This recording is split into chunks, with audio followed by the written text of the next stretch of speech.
All right, let me go unmute it. Welcome back, guys, to another episode of Textual Chatter. I'm your host, HD. And in today's perfect live stream episode to listen to while you're at lunch or you working or whatever you're doing, we have Miss Danielle Robertson. She is the owner of Cyberboss Consulting. And she just launched a new app called Kyora IQ, where it's dedicated to help people who are either in cybersecurity or you're trying to pivot from a different industry to get into the industry. And it's also a different app of its kind to where they have mentors, live, live stream training, and other things. But we're going to learn more about her and the app in this video. But first and foremost, if you're still watching with us right now, whether on YouTube, LinkedIn, or X, please just like the video, share it out to anybody who's interested in getting into cybersecurity. But without further ado, let's welcome our guest to the stage. Hey, good afternoon. Hello. How you doing?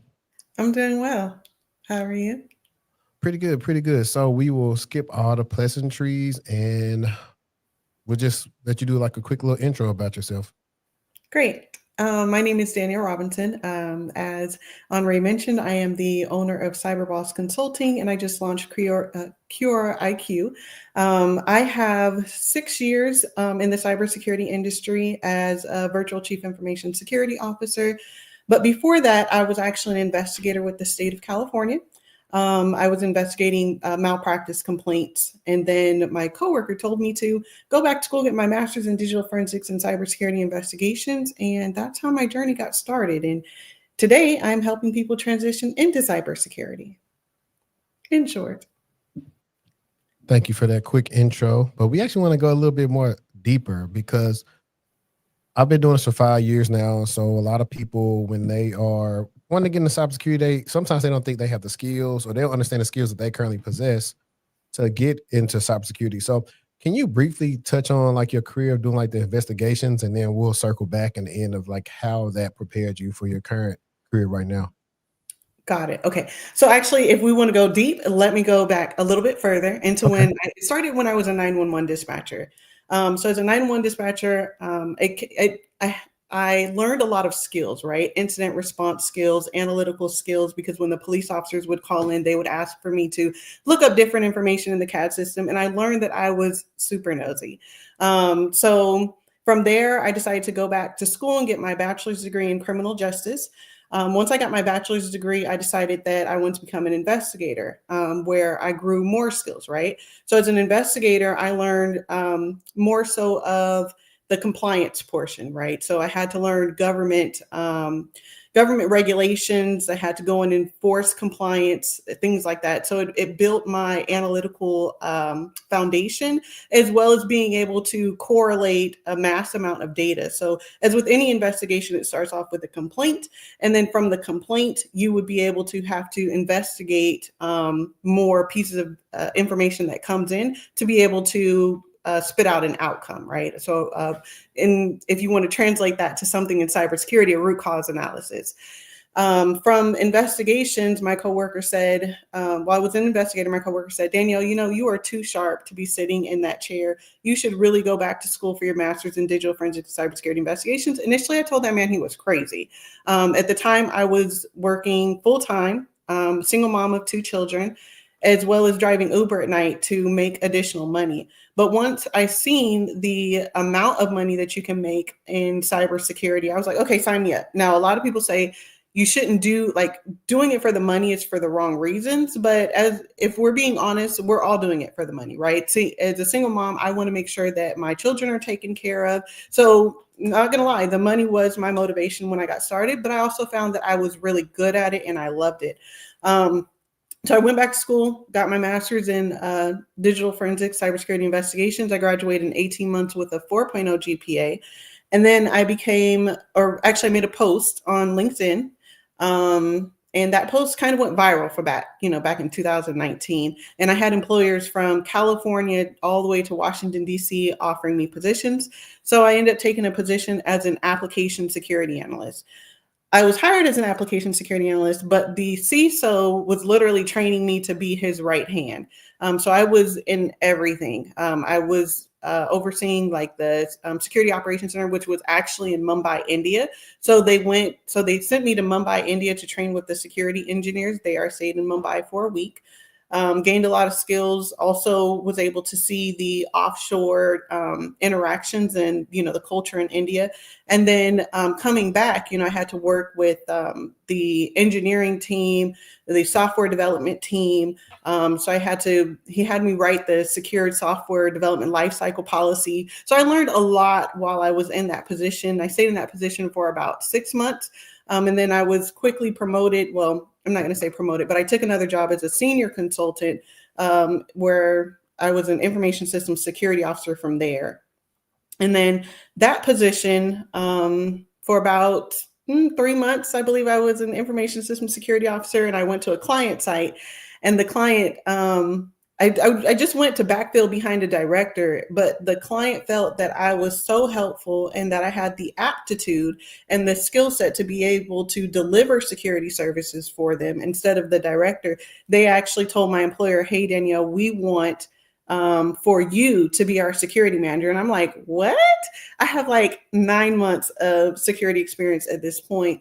But they said, "Danielle, we don't care how much experience you have. We love your attitude, your personality. It meshes well with our team. And we can teach you whatever it is that you need to know. You already have, the foundations. Now it's time for us to take you under our wing, and we'll teach you from there." So that's literally how I launched my career.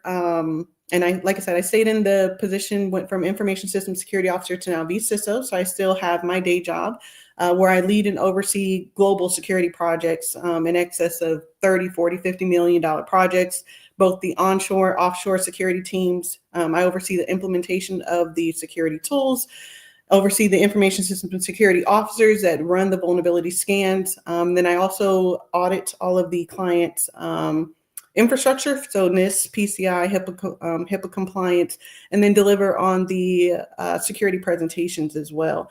So to sum it up, as you can see, I career transitioned in that conversation 3 different times. And so I know what it's like. I know how difficult it is to transition, especially when you feel like you don't have any experience in your new area of focus.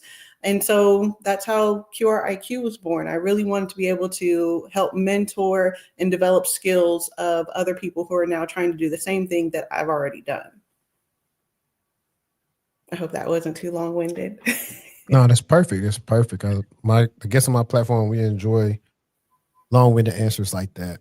As you were talking, I decided to do a quick Google search because I think one of the things that you and I discussed before even doing this live stream was about why cybersecurity in itself, it's different industries within cybersecurity, but as a career field could be beneficial, especially for single women. So I did a quick search that I said, how many women have gotten into cybersecurity since 2020? So in 2019, it was around like 20,000 people, and it went to 25% in 2022. Now it says close to 2025 or like it'll be at least 30% of women make up the workforce in cybersecurity. So I thought that was like pretty astounding, like how fast that went from like 3 years from 2020 to 2022. And now I guess you consider yourself one of those women that's gotten into the space. So why would you advocate for women to get into the industry? Well, for a few different reasons. For my own personal reason, I know what it's like to be a single mom, have 2 kids, and working a job, day in and day out, where you feel like it's not enough to support your children, right? We all want, especially as a mother, we all want for our children to have a better life, especially better life than how we grew up. Even though I'm not saying that my life was bad, but I definitely wanted my children to have a better life than what I had. So that's one of the reasons why I would be a personal reason why I'm a strong advocate for women to get into cybersecurity, because of the lifestyle that it could afford you and your children, because there are opportunities to make really good money in cybersecurity, especially if you enhance your skills, you upskill and go with one of the popular career fields that are out there, or areas in cybersecurity. For example, like GRC engineering is a big one right now. Incident response is always a big one. Penetration testing is always a big one. So if you do have the skill set to be able to transition, I'm a full-on advocate for it. I've seen what it's done for not just my life, but for the other lives of women that I've also helped transition into cybersecurity. The second reason is women bring value. Men, I know that sometimes they say women lead with emotion, but I've also seen men in this industry lead with emotion as well. And excuse my language, I'm just going to be real and say it, but sometimes they play whose balls are bigger. Whose balls are bigger. But, sometimes women bring that level-headedness and the analytical thinking, the strategic thinking.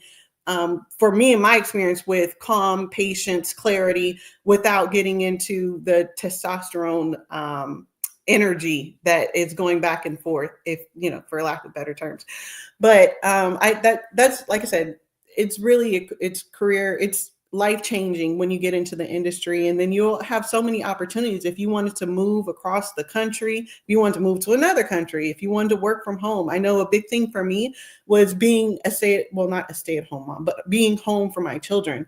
Like right now, my daughter's at the high school across the street, and I'll be here. I'll be able to see my kid. I'm able to see my kids grow up, and I'm not, traveling, 45, 60 minutes to work, and then having to find daycare and things like that. I'm home with them. So definitely, there's a couple of different reasons why, financial aspect, the flexibility, and just the opportunities.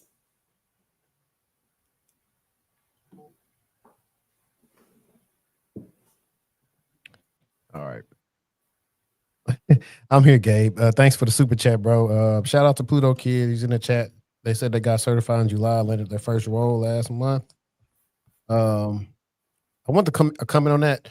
I've had a lot of good women leaders actually while I've been in cybersecurity. And like you said, honestly, a lot of the men are in the egos games, or I got the bigger cojones.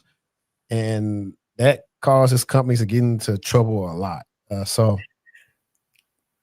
And I think it depends, right? I'll say when I've dealt with women in the industry, they've been nicer. They know how to talk to you. And then especially maybe if they're even married, they're used to kind of sweet talking like their person, or even say married or relationship. They're used to sweet talking their person to kind of get what they want. So they use those soft skills. I mean, For sure. think about it. That's how you get the buy-in and for things to get done in the company, is to kind of use those soft skills and kind of figure out, well, what is this person like? How do I get them to give me the green light on this? Or how do I go do this? Like all the same. You just got to go take it on a different level, and hopefully that they'll budge and they want to implement it, because the simplest things take forever to get done in a big org. I agree with that. But no, I definitely, like you touched on, the money, the flexibility, and the fact that very much so almost every day there's some type of big incident right now. So I'll say job security, and I know that doesn't technically mean like you can't get laid off, but eventually there'll always be something for you to do. And I know people are kind of scared of AI, but AI is not even at the point yet where, like, a lot of these companies are lying, like, as a ruse of saying, like, AI is taking like a lot of these jobs. Like, to me, it's not. There's some things that it does, like you got these chat bots and all these other stuff, but that's like low level things. Still gonna require human context, and still have to be super complex to even handle some tier one things that's already using an analyst's discretion to decide if I'm going to make something a security incident or not. So we have those things going on. But briefly, before we get more into the app, I kind of wanted you to talk about a little bit about, at a very high level, about your current role in like a day-to-day of that role. And then the last question would be, like, who would you believe would be a good fit to do that type of position in cybersecurity? Okay, for sure. So my current day to day. So again, I'm a virtual chief information security officer. So, and I kind of touched on, what I do as far as overseeing things, but do I do that every single day? Of course not. It depends on what's happening, what we have in place. So maybe there is a new deployment of, or redeployment or upgrade of some type of application where I would have to do architectural reviews or application security reviews. or just a host of things. Maybe there are security tools that have fallen offline, and I had to check in with the information system security officers to ensure that those security tools have been brought back online, or at least they're coordinating with the engineers to make sure that those tools are back online. I heavily oversee remediation of cloud vulnerabilities. So for example, if for those of you that are new to the industry and may not be aware, but there's AWS, there's Azure Cloud, and then some of those tools, for example, I'd say like Prisma Cloud, that actually goes in and scans the images for any type of vulnerability. So I participate in that remediation, where I actually lead and oversee the remediation of that project to drive down the amount of vulnerabilities present in the environment. So I will coordinate on a weekly, bi-weekly basis, depending on what the findings look like, to ensure that the application teams or the development teams are actually patching and remediating those vulnerabilities or upgrading those images. Let's see, as I said, audits, that's a big one. There's annual audits. NIST recommends, an annual audit, whether it be for NIST, PCI, HIPAA. So I'll participate in an audit. Auditing is very, very stressful. It's a very, very stressful time because you have only, so much time to do it. So in a 6-week period, I may have to evaluate 250 controls or something like that. So auditing, again, client presentations on a weekly or biweekly basis. I am, showing the client what their security posture looks like. So I create all those presentations. There's just so much. It depends really what that looks like. But a person that would be a great fit for my role would definitely have to be a strong-minded individual. Touching on some of those soft skills and being a woman in the industry, it's not meant for everyone, right? I've seen some women that had a really, really hard time and really, really stressful, had really, really stressful situations being in the type of position that I'm in, because you do have to have knowledge, you have to have skills, you have to have technical aptitude to be able to understand the systems. For example, we always talk about infrastructure, right? And asset management. And you have to be able to go to desk side engineering and ask, well, how does the laptop get delivered to the end user? And then you have to walk through those steps, because from the time that the request comes in, say you have a new employee, to the time that it gets delivered to that employee, there's many steps that are involved with that, including ensuring, mobile device management is, put on that laptop. So you have to be able to know how to go to you have to understand the process first. And then you also have to know how to go through each of the engineering teams and even networking and the Wintel team to get it, onto the domain and things like that. You have to be able to know how to pull everything together. And you also have to know how to research. If you don't know how to research and you're just going to these engineering teams and say, help me, what I'm saying? These guys are going to chew you up and spit you out and tell leadership that you don't know what you're doing. So I'm always a huge advocate on research. And some people come to me and say, oh, Danielle, how do I do this? I would like to transition, and ask me questions that they can Google. Don't come to me asking me questions that you can Google. Come to me with like almost solutions like, hey, I have researched this. I'm thinking I can go about it this way, but can you clarify that this is a correct process? So I know that you've already done your research. So when you're in this position, you have to do the same thing with men. You can't come to them and say, hey, I think that blah, blah, blah, but, can you just tell me? No, you need to do a little bit more research and then come to me with, solid questions, so that they don't feel like you're wasting their time, if you will. So again, strong-minded woman, you do have to have tough skin, if you will. I know, for example, when I told you about the client, after 3 months, they wanted me to be their security manager. Well, I actually had our chief information security officer tell me that he didn't feel like I was ready or that I could do the job. And that made me cry, right? Because I'm like, dang, how dare you? How could you say that to me? Like, the client believes in me. At least, give me the opportunity to show you that I can do it. So you do have men in the industry that don't care anything about your feelings. So you have to toughen up. And this is why I tell women, like, they come to me and ask me questions. I'm like, you need to do your research. They're like, that's rude. Okay, but if you can't handle what I'm telling you, you're not going to be able to handle being in an industry that is still a male dominated industry where they're not going to care about your feelings. So to sum it up, definitely somebody that is strong-minded, has great research skills, great analytical abilities. Speaking is a big one. Communication.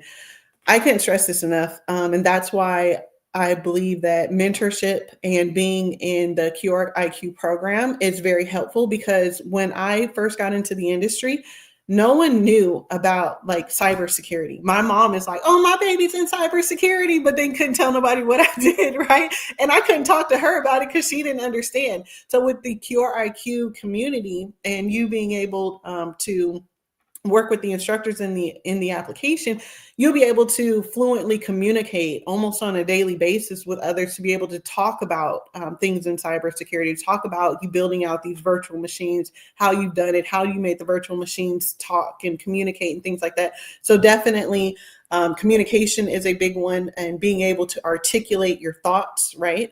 Writing is another big one. And I know you're thinking, well, why, how much writing is involved? Well, it depends, right? If you have an incident that has occurred and the client wants a write-up, depending on the type of environment you're in, if the client wants a write-up of a root cause analysis, or even, leadership wants a write-up of a root cause analysis on what caused the incident, you do have to be able to put in chronological order, what happened, be able to explain it in detail, including the time. So that's back to where the investigation skills came in for me and what made me a strong writer. And then personality. People love me. I'm kind of transparent in what I do. I'm honest. I notice that a lot of people that are in the industry will tell you the first thing that comes to their mind, even if it's wrong. Clients don't like that. I'm not a person that can just, if you ask me something where I can just, tell you whatever is on my mind. I'm very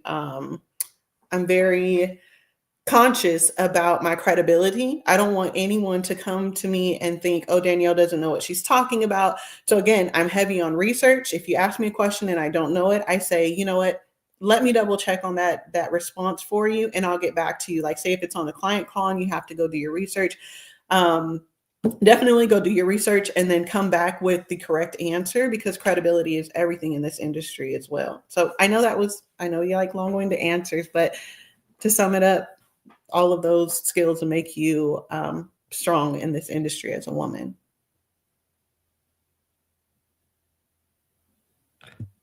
Perfect. That was a lot, man. I'm trying to circle back to some of the stuff that you said. I think the one guy, Kendall, was just talking about, he don't think it's a male thing about being direct. It's the difference between being direct and actually being direct and hurting somebody's feelings. When you're working, right? When it's for entertainment and you're trying to get views on YouTube, nobody cares about that. It's about being entertained. But at work, you definitely have to use your EQ, emotional intelligence. Shout out to Greg. We had that episode. If you want to learn a lot about like cybersecurity and like why it's a big EQ problem, that's the episode to tune into. But other than that, you said a lot, especially when it comes to listening and getting answers, or how people want you to spoon feed them so much stuff on even trying to get into the industry. And you're like, no. Yep. There's going to be some stuff that there are gaps that you won't know. That's what I'll be for. But this other groundwork has to be done by you, or you won't make it. Right. And a lot of people don't understand that. The days of them just hiring people, giving you a lot of money, and then letting you figure it out is over. A lot of companies are much more leaner. You've seen from all the firings in tech, because they overhired in the pandemic, they are leaning out for sure. They are trying to see who actually is valuable to the company, who knows how to do their work. And so you're going to have to pay attention. And one of the best ways to upskill in your career is to have a mentor. Yep. For sure. The other aspect to that is that a lot of companies are hiring folks overseas, right? The Philippines, you can go and get resources for a fraction of the cost that you have to pay someone in the US, but all of the decision makers are remaining here in the US. So if you put yourself in a position to where you are now the decision maker and you are an asset to the organization, then you avoid being, laid off or your position being handed off to an offshore party, right? Because for one of the reasons, nobody is safe, right? Anybody can be laid off. But one of the reasons why I feel so confident in the position that I'm in is because I've made myself an asset to the company, right? The clients are fighting over me at this point. It's like, oh no, we want her full time. We need her full time. She's been, the most helpful person that we've had, the most knowledgeable one. And so if you make yourself an asset within the company by your knowledge, your skill set, your aptitude, your eagerness, you're hungry, if you're a hungry person, you want to learn, you set yourself apart. For sure. I definitely feel like that works the best when you're a consultant or you're like working for a client. Because I went through that too, like one of my jobs where I pretty much became like a go-to guy. And it made stuff so much easier for you. Pretty much could do what you want because they know you're dependable and you'll get the job done. So I definitely feel you on that. We got some people in there talking about they need a mentor, so I told them to join the app. And it was one thing I was going to say. I'm trying to see if I can remember it because we already talked about researching and getting answers, taking criticism, emotional intelligence. Pulling it together. I think that was a good analogy because I think the hard part too of when people want to get into the industry now is the theoretical knowledge is there, but understanding how does it tie into actual practice or being practical. I think that's the thing that people are are missing. Like you talked about if you're shipping a laptop, like what happens in that whole process. It's kind of some things that people skate over. Like matter of fact, that reminds me of guys. You watched the show. Fannie Marie was on the show. She has this TikTok. I wish I could pull it up right now if I had it like bookmarked. But she was talking about how her job was to send these iPhones out for work, and somebody broke into her car and stole them. And so Mm-hmm. even think about the process of like you said, how the assets getting there, or are they already imaged? So even if they do get stolen, they can't do much with them. So Right. all those different things that happens, and I want to also comment on the offshoring thing. People do hate this administration, but I think that's something that they are probably going to try to maybe lower a percentage of how much companies get that cheap help and make them keep a lot of that over here because it's like, okay, at this point, you can't get all the cheap work over here and then now nobody has money to buy anything. Something has to give. And cheap doesn't always mean better. A lot of them are very good. If you give them an SOP and say do A, B, C and walk across the line and hold your nose, they'll do it. But anything out of scope of that, they may not do it or understand it. And then that's going to be your issue of why, like you said, the decision makers are still over here because they have to figure out, okay, we got to figure this out because they don't really know what they're doing. So hopefully that they address that. They kind of address that a little bit with the visa thing. Kind of sucks for some people if they're, not able to stay here, be away with their family. But I mean, it is what it is. You have and it's not a political podcast, by the way, guys, but Right. just even if I'm talking on a lower level when it comes to blue collar workers, you got a lot of people that's undocumented, that's undercutting what other blue collar workers want to charge for their labor. And now it's harder for them. It's just a trickle down effect. So things get worse before they get better. That's kind of what I would say. Right. And I agree with you that I'm not saying that, they're going to shift the entire workforce or even mid to senior level members of, say, even SOC analysts, if you will, over to offshore team, because depending on the agency or the client, a lot of offshore members can't even have access to production environments. But that's why I'm saying upskill, make sure that you're not entry level. You are now mid to senior level and you're getting the skills necessary to be able to make yourself an asset to the company to where your position, they really need your position as opposed to being able to send it offshore or building AI automation into it.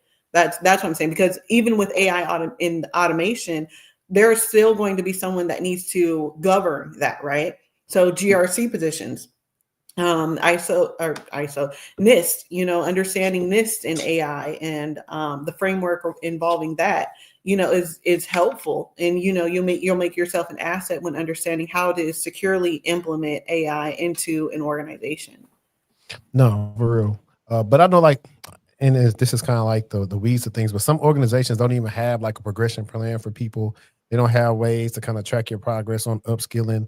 So that's just another way why it's hard and why you have to go seek outside help to help you upskill, come out with a plan, solve problems for your organization so you can get your experience and leave.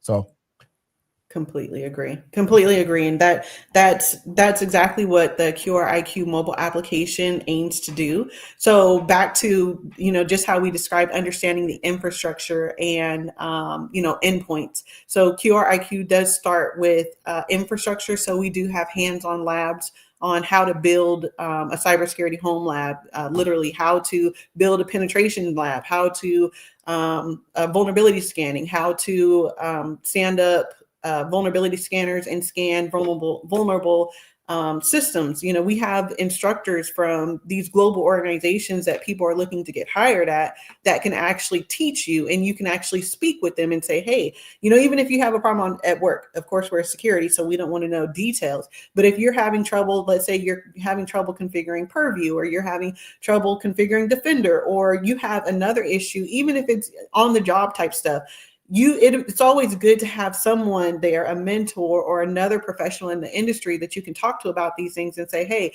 I'm supposed to be implementing this configuration, but I'm stuck. Can you assist me? Just to have that additional support there, can, make or break your career sometimes, because sometimes people, they're so frustrated in what they don't know that they tend to kind of give up or just kind of space out. I've seen the posts, in the groups that say, my job said that I lack technical skills and, XYZ. So we're saying, get a mentor, get someone that can help you through things when you're having challenging moments, because these jobs, like you said, the days of just giving you a job is over. Now they want somebody that can come in and hit the ground running. So if you have a support system there that says, that you can call on when you are having trouble, even if it's on the job, to say, hey, I got this issue.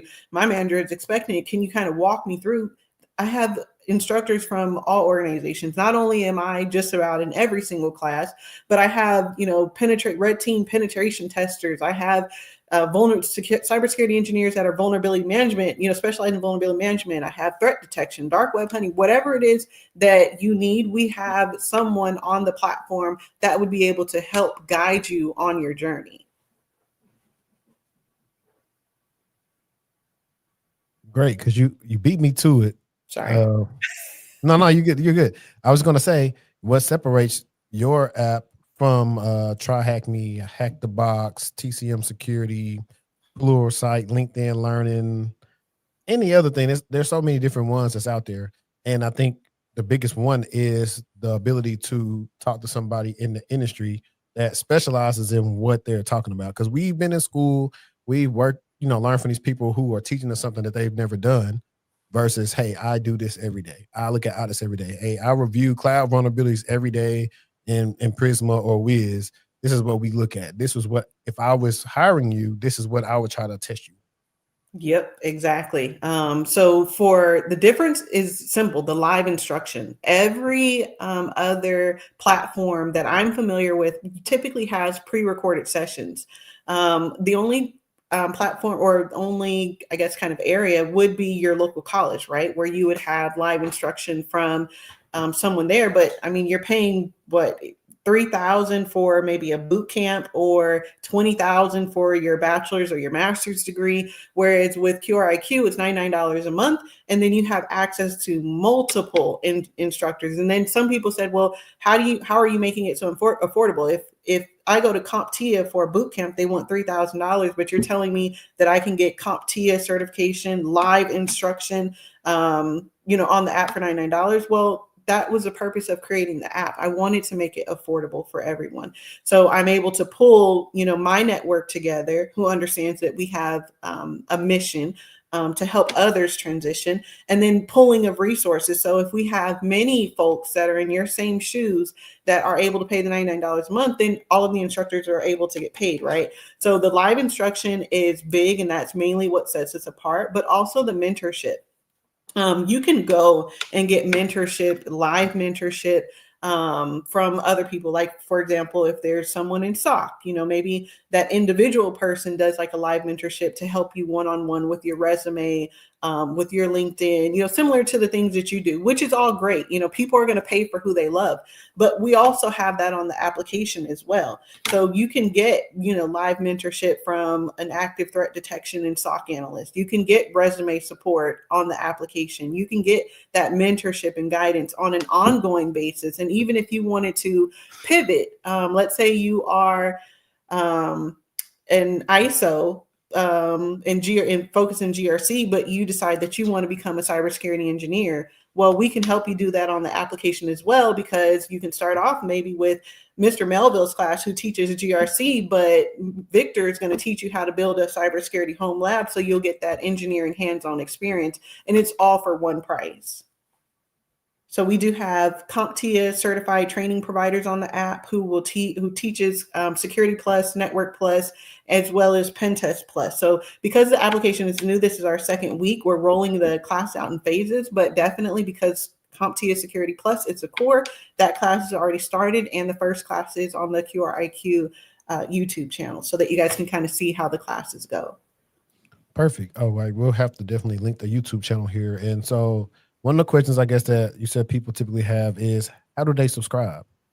So you download the Kyora IQ mobile app. And then once you download it, you do have to sign in. And then at the top right-hand corner, you'll see a pro at the top of the screen. You click on pro and then you hit subscribe. You can literally check out. It'll take you to a web to make the payment. And then you would come right back to the app and it would unlock all of the courses. So when you're inside of the app, you will see the upcoming courses. And then if you hit view all, you'll be able to see all of the workshops.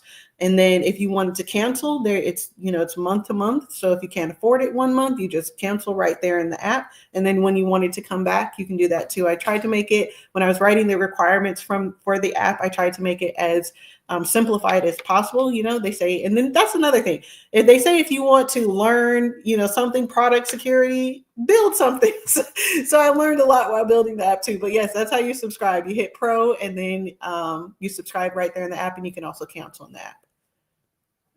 Perfect. So how do people know what career pathway aligns with their skill set by, like, if they sign up for the app? So that's a good question. So now that's a question that we get all the time. So I did create an initial video, which is on the Kyora IQ YouTube channel, and it's the full, the app explainer video. And so what I go through is all of the the bulk of the career paths, at least the core foundations.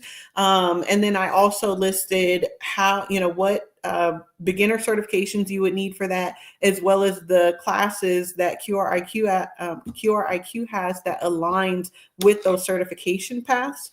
But then the other part is really talking about it, right? That's where the mentorship comes in. So maybe you watch that video and you're like, well, I'm leaning towards being a SOC analyst, but I don't know that my skill set really aligns with being a SOC analyst, right? So that's where you would come in and say, well, we have career progression classes where you would come into and speak with an instructor and say, okay, well, my background is, let's say I'm a paramedic, because you can really be any, come from any area, but you can say, I'm a paramedic and I have this experience as a paramedic. Then we would look at those transferable skills, right? So incident response, quick thinking, analytical thinking, all the things that you would need to be successful as a SOC analyst. So we tell you, yeah, your experience aligns, but maybe you come from the background of being a teacher, and maybe your critical thinking or your incident response or your that skill set just doesn't align. Maybe you need something more like GRC. I mean, it requires some critical thinking, but it's more so analytical, right? So maybe we'll sit down with you and evaluate, what best aligns with your skill set. And then I'm a big advocate of ChatGPT. Put your resume in ChatGPT and tell it to act as a career expert and ask the ChatGPT, what your career align with. If you don't want to, if you're not on the app and you're just kind of like want to see, I'm an advocate for that too, but there's many different ways that we can evaluate it. And then if you start something and you're just like, this is not for me, that's okay, right? Like, I know when I was studying, when I was back in 2018, I made a post and I was saying, I want to be some threat intelligence professional. I'm studying for this. Never been to threat intelligence anything, right? So you may have an idea about what you want to do and where you want to go, but life may take you other places. Maybe you started studying for security operations center analyst, but you put your resume out there and an employer was like, hey, we understand that you've started studying, for threat detection, but we really need this type of person. And we believe that your attitude aligns with what we're looking for and your aptitude. Can you become, a network engineer if we train you? So there's no telling, but at least, start. You have to start somewhere. That's dope. And I thought about something interesting as you were talking about that very last part about people thinking they want to do one thing, but then they realize that's not what they want to do. And this isn't one of the questions that we already had down. So this is on the fly question. Going a step further with the career assessment piece, do you guys have like any on-demand videos of saying, hey, this is what a SOC analyst does. This is what a GRC analyst does. This is what a vulnerability management analyst does. This is what application security engineer does. Do y'all have anything like that where it's kind of like a short, typical day-to-day, like what they may do, to see if that's like something that may even align with them a little bit more? We don't have any on-demand videos like that kind of gives them a brief overview, more so because all of our classes are live and instructor-led. So if there is a question about what they do, literally you can ask the instructor. And the instructor will repeat it as many times. What I found is that it doesn't matter. You can post it. You can create an email about it. You can send them a message about it. You can do so many things and people will still not, watch or read what you've already sent them. That's why I created the live instruction, because I feel like if you talk to somebody about it, it adds more value and it resonates and they remember, right, what you guys actually talked about. Yeah, I'm a big proponent of Loom. Anybody who's ever did coaching with me or right now, actually, it's fun that you said that. I had a text thread with a client and he was saying, hey, you got information on such and such. I was like, did you check the pin section of the coaching channel? And he was like, I didn't know that was all there. And it's like one of the first things I tell everybody when I bring them in the channel, like, hey, everything is right there, but I'm centralizing everything to have like just one spot so they can access it. But no, I think I'm a fan of both. I'm a fan of either live or on demand stuff, and I think that could just be an easy way where, if they don't have access to the live stuff, maybe that's just a cheaper offering that they could possibly get in the future after you guys have figured out what works and what doesn't work after a year or so. It's kind of the thing that you learn with this coaching and mentor stuff. Yeah, for sure. Now, although we don't have like the summary of what one does, we do have all of our pre-recorded sessions on YouTube. So all of the first sessions from all of our classes are already on YouTube for the classes that we've already had. And then for those that have subscribed to the app who maybe missed the first session, because again, we're in week 2, there is there is a private YouTube channel where we do have all of the recordings from sessions 1 and session 2 that you would also be able to get access to. And then prior to each of the classes, at the start of the class, the instructor does go over their background and how they got where they are. So I'd seen a post recently about, just wanting to hear different perspectives, how different people got into the industry. And you can listen. I mean, you can listen to that all day on YouTube, but people are actively still posting in these groups that are saying, well, I still want to hear it from other people. So if you want to hear it live, or in a pre-recorded session from what Kyora IQ has to offer, it is also on the YouTube channel as well. And then going back to your point about posting, and making it like a featured post in a group and them still not reading the information, that is a common problem, I'm going to say, across all of the group cybersecurity groups that I see. It doesn't matter if you post, featured start here in your Facebook group or whatever. And start here may say, how do I transition into cybersecurity? And it'll give you a dump of resources. They'll still post in the comment, how do I get started in cybersecurity? So That's right. And then so many people were coming to me about, mentorship and how I got started, even though I had all of that in the Facebook group.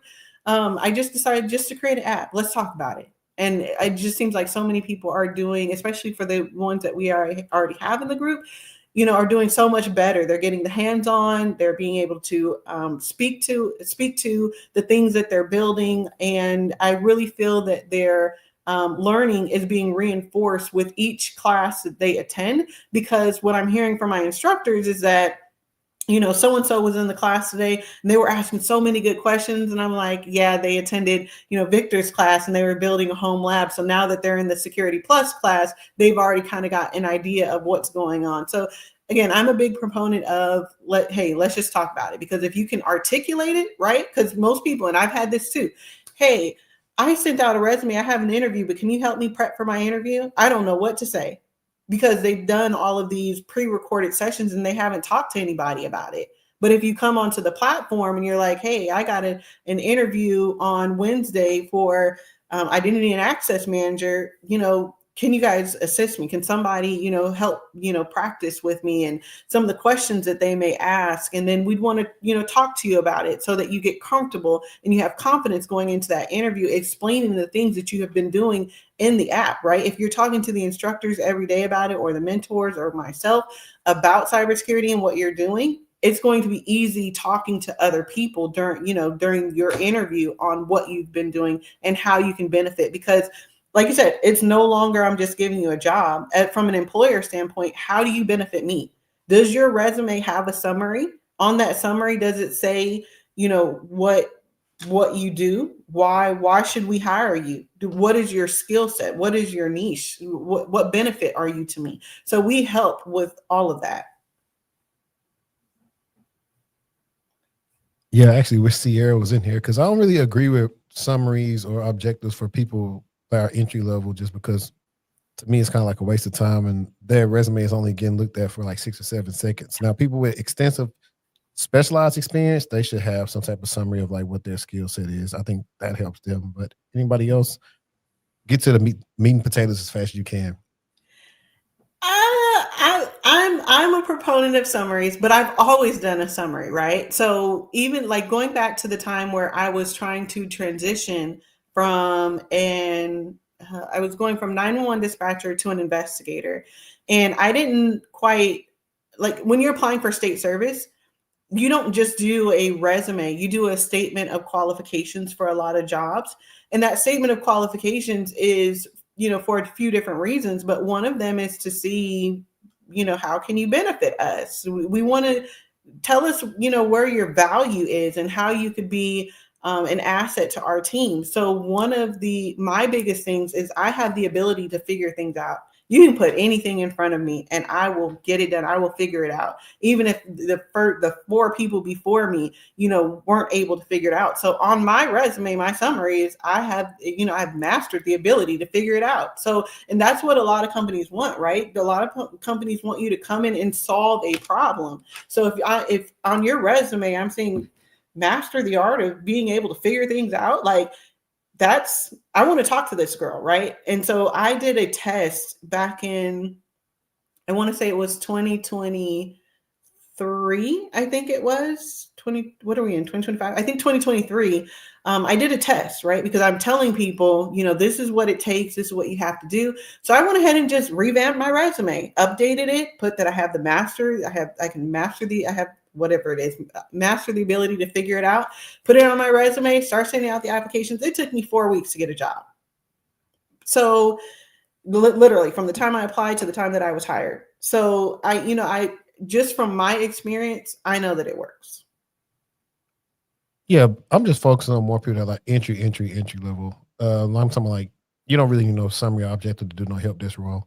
So I'm just talking about like bare bones type stuff. Like, hey, let us see your projects and if you know how to use Active Directory. Like outside of that, when it gets a little bit more competitive, that's when you got to start standing apart. I don't even like cover letters, but if you got to do you a cover letter, you can send you a cover letter in. But no one of the questions it was where are we? Once they subscribe, can they book mentors one-on-one, or is there an additional fee? How does that process work for them? So for sure, when you subscribe, it is an additional fee to book a mentor one-on-one. Again, the purpose of making sure that the fees stay low is to do group sessions. So group sessions allows the $99 a month for you to be able to come and talk live. Again, you have multiple opportunities to be able to talk to someone live. But if you wanted someone's time, personal time, and you wanted them one-on-one, you do have to pay an additional fee. So when you go into the application, you'll see a list of services: threat detection, cloud security, etc. And you click into those areas and you see instructors there. That's where you would book them one-on-one at their hourly rate to be able to provide you more support. Perfect. And I guess we kind of already covered some of these things, but like these two, it's like, how do I choose what classes to take, and can I pay for individual classes? Yep. So again, we did touch on it already just in conversation, but no, you can't pay for individual classes. Like I said, if you want to take CompTIA Security Plus boot camp rather than taking CompTIA Security Plus on our app, you can go pay $3,000 as opposed to $99 a month. So we don't have individual $15 classes that you can pay for. It's just one flat fee. Perfect. And then this one is do I get credit for attendance if I go back and watch the recording?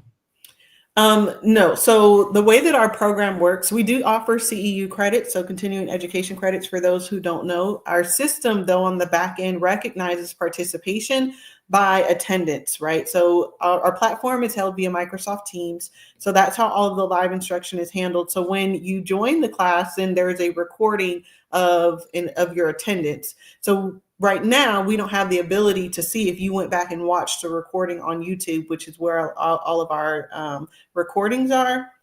So it's meant, for you to actually attend the live instruction. But as the platform grows, who knows, there may be an opportunity to change that.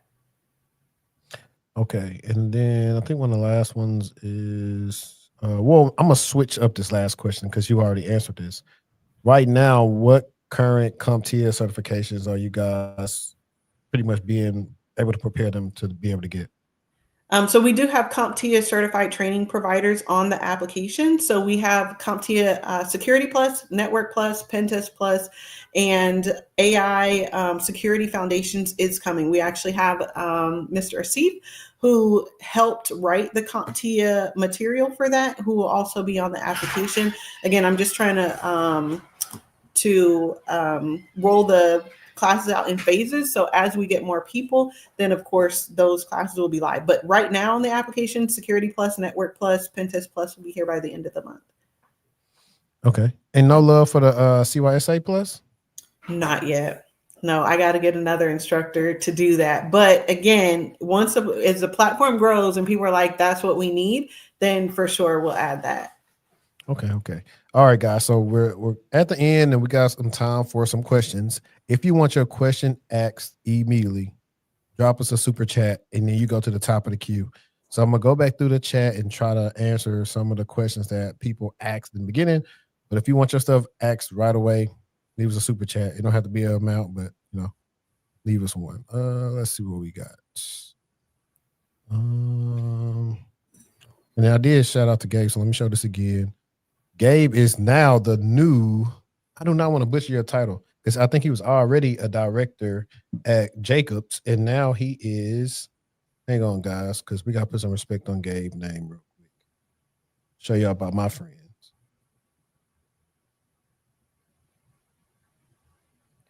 He is now the executive director of OT and cybersecurity at Jacobs.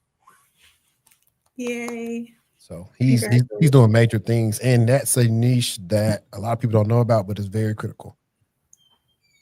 Got it. I see one in the chat from Yush. Hang on, I'm at the top. I'm gonna get to Okay. him. So I'm gonna try to get to the people that asked before them that we didn't really stop and ask some of their questions to, because I know some people had some good stuff, so I don't want them to feel like they skipped me. So we'll get to him unless they super chatted. I can't even tell. It was somebody asked about do y'all have any IAM labs? I knew I saw that one. Identity and access management. I think I've seen that question too. So for sure, like I said, the Mr. Fernandez is, or Victor as he likes to be called, does teach the Cybersecurity Home Lab, which touches on identity and access management. So there's your answer for that. Okay, now we're down to. So Yush says he's a senior regulatory specialist at a top healthcare marketing agency in New York, but their background is in technology and degree. Question mark. How can I transition to a role in tech with the same salary? It's kind of hard for us to answer because we don't know what your salary is. And I also don't really know what a regulatory specialist does. I'm gonna make an assumption that it may be based around compliance of whatever you have to do. You can let us know in the chat, and then we could probably give you a quick answer about that. Yeah, so for sure, going from a regulatory specialist based on like the assumption it's some type of compliance. Like I said, investigator had regulatory, state of California regulations, right? So you would be perfect to transition into more of a GRC role. Definitely start with your Security Plus certification. I'd also look into the Certified Information Security Manager certification and get some hands-on experience building a home lab to enhance your skill sets. Would also make you a good candidate to be able to move into a mid-level position in some type of GRC role. So they just commented healthcare compliance with FDA regulations for marketing healthcare. Yeah, same answer. And you can even apply at a hospital. Yeah, and this would be the instance that you can use your resume and job description and ask AI to kind of what roles would you fit. Because not only outside of the Security Plus, you have to get knowledge of like certain frameworks. You're gonna see NIST a lot. Was it ISO 27001? You'll probably see, and you're probably familiar with this because you're doing healthcare, but HIPAA, HITRUST, I think I saw one with high tech, like all those different things that you may have access to or know somebody that has access to those things, lean into that. Like you probably can get into EHR. And that's a bag by itself, literally.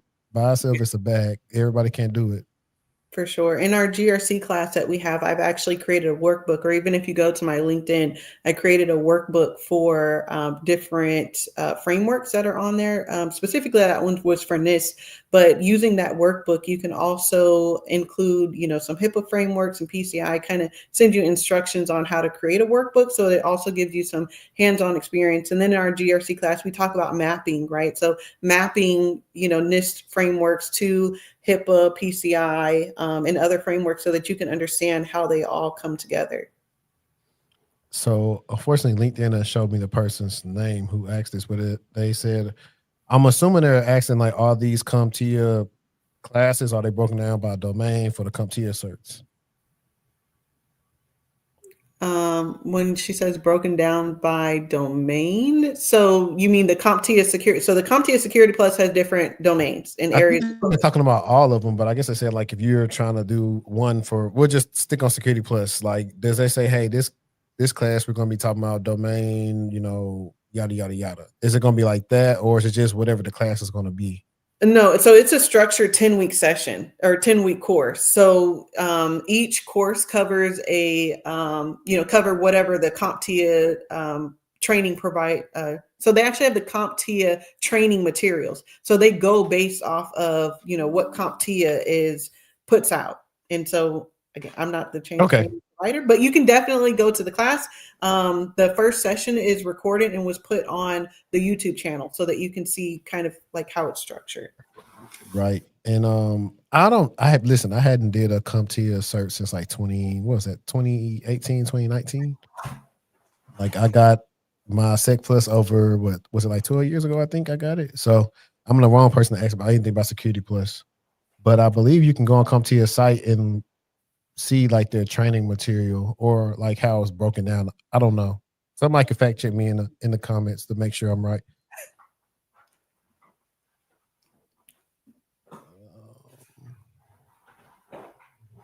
Yeah, I think that's, let me see.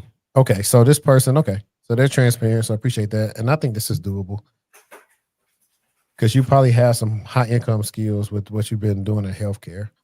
Yep. It's literally, I just had this. I mean, I made a post about it on LinkedIn, on X, and on IG, but I literally just had the same situation with a guy that's doing pretty much IT help desk work in a hospital, not knowing that he's got 6-figure skills on the stuff that he's doing.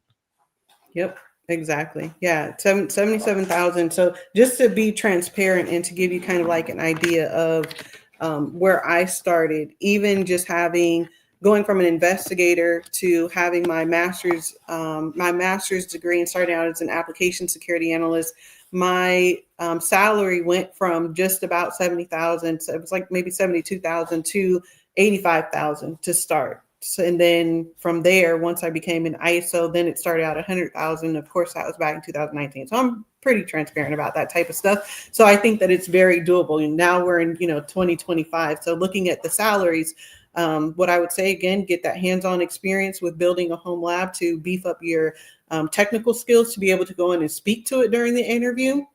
Understanding those frameworks, doing some of that GRC workbook stuff that I had put out, and you should be pretty golden. You'd be surprised at what's already out there in the industry that may not even know as much as walking in. Right. And I want to share this briefly, just like I said, using always though, your best friend Google gets you all these AI overviews, taking this data from all these different sites. And over here you'll see kind of what you can get from entry, mid, senior, executive, which I think some of the executive stuff is probably off along with senior. But generally speaking, this is kind of what you see. Now, these will vary based on industry and region, on-site, remote, hybrid. So these things will vary, but this is like a kind of high-level overview of possible salaries that you could possibly expect to get. Yep. And Smiles and Giggles said, in addition to your program, do you believe that there's value in pursuing a degree in the field? I do. Yes. Absolutely. We both agree with that. Now, I feel like you should be strategic on how you get your degree. If you already have a job, see how much they will cover for tuition reimbursement or what they give you for that, and try to find a college that could work around that, along with what you may get in like Pell grants and all the different type of funding, so you can maximize your experience of going to school and having a good school network that could possibly help you get internships and get into the industry, versus looking for your cheapest alternative that may not pan out for you the best way. It pans out better for people who possibly are already in the industry, but when you're not, it's already competitive enough. You want to be able to be somewhere where it's going to help attribute to your skill set on down the line. For sure. I totally agree with that. There's definitely value in pursuing your degree for a few different reasons, but I know for me personally, when there's people that have CISSP that I've replaced, right? People said that clients may have said, we want someone with higher credentials, and I come in and my employer shows my resume to the client, says, "Oh, she has a master's degree in digital forensics, cybersecurity investigations." The clients are blown away. Right. So, it just looks really good sometimes on a resume, and can get you those better opportunities or other gigs where clients are asking for, someone that looks really good on paper. Yeah. Funny enough, like I used to want to do, like, that's how I wanted to get into cyber. I did a forensics class in undergrad, but it was so hard to find a forensics job back then, and just not even knowing how to get into forensics. But it's very cool, especially all the stuff you get to do and do those investigations, all type of crazy stuff people are doing on their company machines and thinking it's deleted. It's a lot. We Yes. got room for a couple more questions. Would you have Okay, I something? just want to throw in there really quick. So we actually have a lieutenant on the application. I'm just waiting for a couple months to bring him on, but he is a digital forensics analyst or digital forensics expert with a police department. So we will have digital forensics on the app as well. He'll teach you hands-on. Perfect. Sorry, I just want to throw that in there. No, that works perfectly. I mean, they have platforms where you can kind of do the stuff, but getting them to talk about, I mean, as much as they can talk about a certain scenario and why you would go here first, or what's the common thing that you see people do when you did all these different investigations, is much better than, okay, hey, here's this Linux box. You're going to go here and go here. It's just not the same. So Right. I like that. Just had another question. He said, funny question. How important is your name on your resume? Can we speak a little on the psych, or is that not that deep? This is actually a good question. A lot of people struggle with putting their names on there. I think Jermaine shared this on X, like this actual live stream, and he's made countless tweets about how um I think like he was replying as Jermaine, he wasn't getting hit back, and then he changed his name to something else, more a little white presenting, and he got some callbacks. So that is a thing. Like I'm pretty sure that Christian will probably get a call back before Leroy. How they judge these things, even though I think the new softwares are actually supposed to strip away all the information and just focus on the skills. We know that's not the case all the time. Definitely not the case. And I think you should put your name. I know from an employer perspective, because I had to hire for my instructor, so I put in that an announcement out on Indeed. If I had a resume that came in with no name, I would just toss it Yeah, I because don't think they're saying they're not going to put no name.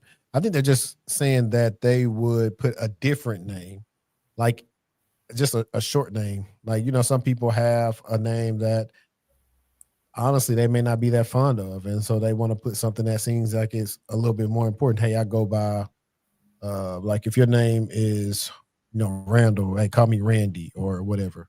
Like they may do some stuff like that. Now, granted, other people, I don't know. That's a good podcast episode that I want to like flush out and do some deep dive research and ask about that epidemic of changing your names and how much does your name matter on a resume. There are studies about that, about who gets called back more with the name. So that is a thing. But I want to see based on those studies then up to now, is it the same? And I know, listen, if you're applying on Workday, I mean, you might as well, go ahead and say no. You can deny it. For real, they're fighting lawsuits of AI discrimination, and it's also trying to train people to hire people more like of what they already have their company. It's a lot. So it ain't just you. If like you're out there applying to jobs and you're getting denied, it's everybody. It's just a lot of BS stuff. So you gotta figure out how to go past the red tape in order to at least get an interview most of the time. I'm doing the TriHack Me learning path for SAL1. That with my Net Plus and Sec Plus, can it help me land a role? I'm pivoting. What's the SAL1? What's that for? Is that SOC Analyst 1? Um, let me know what you let me know what that stands for, and I'll let you know. Okay, yeah. So they did say SOC Analyst 1. It can, but I mean, I'm gonna just tell you straight up, the best thing that I've seen people at least get callbacks for having on their resume is blue team level 1, to be totally honest. So that's what I always tell people, to kind of get a blue team level 1 and then start moving based off of that. And a lot of people start seeing a lot of instant success just from getting that certification, because it's not an ABCD test, it's a practical test. And so if you can pass that, you at least have the aptitude to work in a security operations center. Now, of course, you still can get Sec Plus, because you're going to see Sec Plus on most job descriptions. But when it comes to actually doing the job, you got to be able to go pass that test and be able to compete. All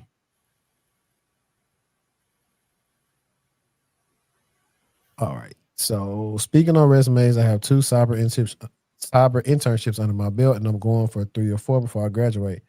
How important are they when going for new grad roles? I want to make 85K plus when I graduate. I mean, it's very important. You're showing you got experience.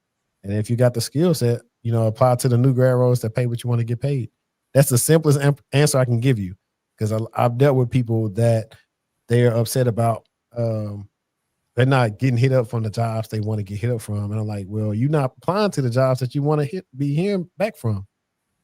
And when they thought about it, it was like, dang, you're right. And soon enough, as when we apply for the $95,000 a year role, or the $130,000 a year role, you started getting hit backs from them. It's like, it's simple. Go after what you want. Everybody can't say no. All you need is one yes. Yep. But I do not see anything else. Danielle, do you want to leave these people off with like anything? I know in the description I have like how they can follow you on LinkedIn, but is there anything else you want to leave them with? I really just want to say you can do anything you put your mind to, right? I know a lot of people are afraid of transitioning, starting something new, and fearful of maybe you are already on a job that where you're comfortable and you kind of know there's job security there. But don't be afraid of change. Don't be afraid to go after, if cybersecurity is what you want to do, to go ahead and take that leap of faith, because you never know where it's going to lead you. And it is a very lucrative industry, and there are a lot of opportunities out here. Again, upskill, make sure that you're getting that hands-on training and that mentorship, and make it happen. So that's all I want to say. And download the Kyora IQ mobile app. Again, we got mentors on there. We got live instruction on there. We got resume help, and be great. Yeah, outside of Danielle, some other people that you've seen on the platform are part of the Kyora IQ app. So definitely check that out. A lot of good people with good knowledge on there. We're getting out here. The simplest way to get a help desk job is to, and this is going to sound like some BS stuff or very shrewd, but to get the skills needed to do help desk, review like 10 job descriptions, see what you see overlap, go learn those. If you want to learn how to be a help desk specialist, like elite at it, go follow Kev Tech on YouTube. He has a lot of videos on common things you'll see in the help desk. He has a help desk Udemy course that he's created that's great. And yeah, learn the cloud too. Learn the cloud, learn the basics, Linux, Windows, all that type of stuff. Just learn them at a foundational level and you'll be able to compete. And then you can kind of figure out once you get the help desk what you may want to specialize in. Yep. But appreciate everybody for tuning in. It's been a great stream. I think it was pretty cool, a little switch up to give y'all midday stream. Let us know in the comments on the replay if y'all want us to do more midday streams, and do y'all want us to start back going live, because we kind of stopped going live as much. But if y'all want us to, just let us know in the comments. But as always, stay textual, and we out. Peace. Bye.